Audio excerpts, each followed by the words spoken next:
Бүгінгі сіздерге көрсететін пайдалы кеңесіміз өзіне лақтар бутылкамен сүт ішкенде, болмаса анасын еміп жүргенде кейде көптеп дозасы көптеп сүт ішіп қояды.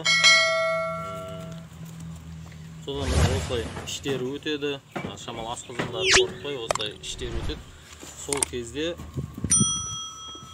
міне осындай ветаптекада окситетрациклин деген порошок сатылады. Окситетрациклин. Соған қасық болса чайный ложканың ұшындай қылып міне осындай қылып саласыздар.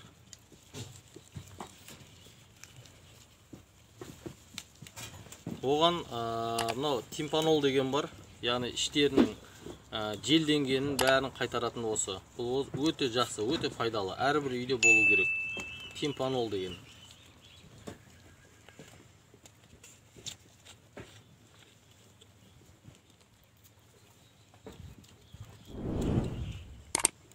Осы тимпанолды араластырасыздар.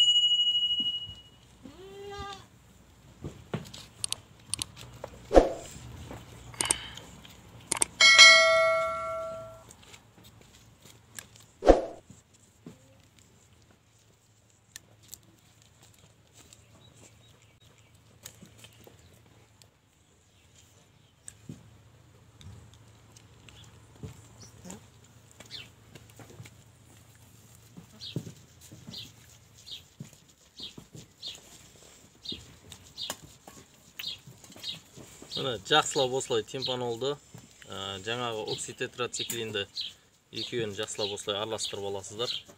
Бұның пайдасы өте жақсы. Іш өткенін тоқтатса, екіншісі бұл іш өткеннен кейін малда іш кебу дегенде қатар жүреді. Іштері салқындауы мүмкін. Сол уақыттарда тимпанол басады.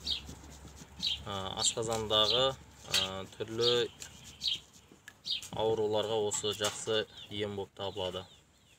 Осылайынан шприцпен тартып алып, лақтап кел.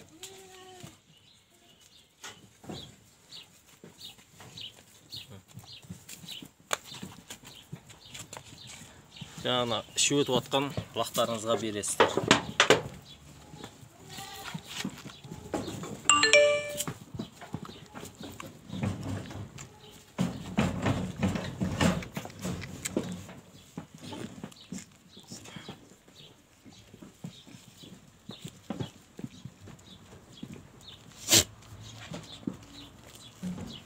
Міне осылайша тез жазылады. Осы бір рет берсеңіздер де болады, болмаса күніне 2 рет беруге болады.